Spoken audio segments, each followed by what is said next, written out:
الحمدللہ رب العالمین والصلاة والسلام علی الانبیاء والمرسلین اما بعد فاعوذ باللہ من الشیطان الرجیم بسم اللہ الرحمن الرحیم رب اشرح لی صدری ویسر لی امری واحلل عقدۃ من لسانی یفقہوا قولی۔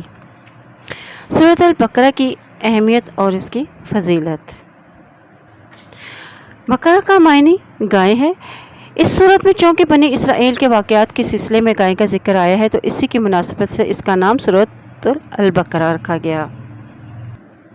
یہ قرآن کی سب سے بڑی سورت ہے۔ حدیث شریف میں نبی پاک صلی اللہ علیہ وسلم نے فرمایا کہ جس گھر میں سورۃ البقرہ کی تلاوت ہوتی ہے اس گھر میں شیطان داخل نہیں ہوتا۔ صحیح مسلم بخاری کی روایت ہے کہ سورۃ البقرہ کی تلاوت کرنا اور اس کی سماعت یعنی اس کا سننا جادو کا بہترین علاج ہے، اور کوئی جادوگر سورۃ البقرہ پر غالب نہیں آ سکتا، اور اس کی تلاوت کرنے سے گھر میں خیر و برکت ہوتی ہے، اور اس کی تلاوت ترک کر دینے سے انسان گھر کی خیر و برکت سے محروم ہو جاتا ہے، اور قیامت والے دن سورۃ البقرہ اپنے پڑھنے والے کے لیے مغفرت کے لیے جھگڑا کرے گی۔ حدیث شریف میں بیان ہوا ہے کہ قرآن پڑھا کرو، وہ قیامت کے روز اپنے پڑھنے والوں کی سفارش کرے گا، خصوصاً دو روشن صورتوں کی تلاوت کرنا، سورۃ البقرہ اور سورۃ آل عمران۔ یہ قیامت کے روز اس طرح آئیں گی جیسے کوئی بادل یا دو صاحبان کا سایہ، اور یہ اپنے پڑھنے والوں کے لیے جھگڑا کریں گی۔ انہیں پڑھا کرے، ان کا پڑھنا باعث برکت ہے اور ان کا چھوڑ دینا باعث حسرت ہے۔ نبی پاک صلی اللہ علیہ وآلہ وسلم نے فرمایا کہ ہر چیز کی چوٹی ہوتی ہے، اور قرآن مجید کی چوٹی فضیلت کے اعتبار سے سورۃ البقرہ ہے، اور جس گھر میں یہ سورۃ البقرہ پڑھی جاتی ہے وہاں سے شیطان دور بھاگ جاتا ہے۔ حدیث شریف میں بیان ہوا ہے کہ اس سورۃ البقرہ کی آخری دو آیات یہ جنت کے خزانوں میں سے ایک خزانہ ہے۔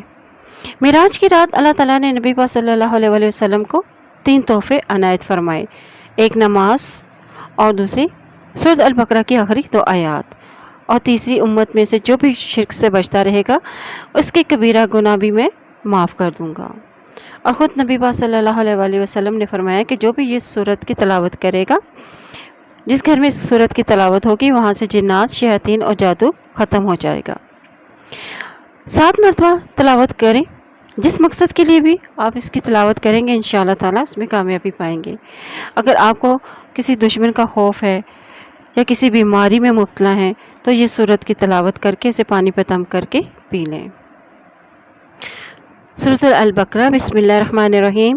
الف لام میم ذالک الکتاب لا ریب فیہ ھدی للمتقین۔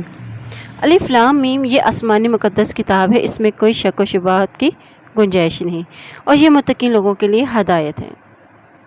سورۃ البقرہ کی یہ سب سے پہلی آیات اپنی جگہ ایک معجزے کی حیثیت رکھتی ہے۔ یہ دعویٰ کہ یہ آسمانی کتاب ہے اور اس میں کسی شک و شبہ کی گنجائش نہیں، انسانی تاریخ کا عظیم ترین معجزہ ہے۔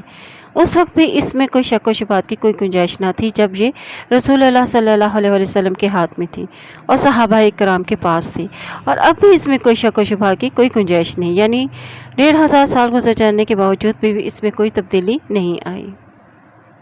ارشاد والی تعالیٰ ہے کہ یہ کتاب تمام آسمانی کتابوں کا نچوڑ ہے، اور اس کتاب ہدایت کا پہلا دعویٰ یہ ہے کہ یہ محفوظ ہے۔ یہ دعویٰ قرآن پاک میں اتنی جگہوں میں آیا ہے کہ انسان خود حیران رہ جاتا ہے۔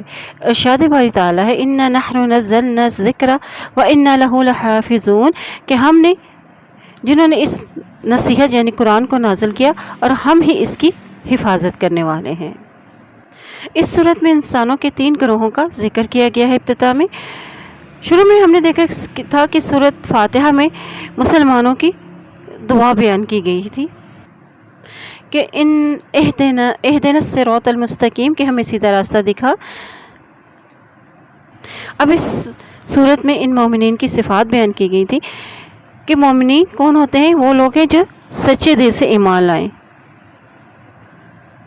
اور اس میں مومنین کی سب سے پہلی صفت ایمان بالغیب ہے، اور دوسری صفت نماز کرنا، اور تیسری اللہ تعالیٰ کی راہ میں خرچ کرتے ہیں، یہ لوگ بخل نہیں کرتے بلکہ یہ لوگ سخی ہوتے ہیں، اور چوتھی صفت کہ اللہ کا کلام جو محمد صلی اللہ علیہ وسلم پر نازل ہوا اس کی تصدیق کرتے ہیں، اور یہ لوگ اس کلام الہی پر بھی ایمان لے آئے جو نبی صلی اللہ علیہ وسلم سے قبل بھی نازل ہوئے، یعنی الہامی کتابیں۔ اور ان کی پانچویں صفت وہ آخرت پر بھی یقین ایمان رکھتے ہیں، اور اسی طرح مومنین کی چوتھی صفت بیان کی گئی کہ وہ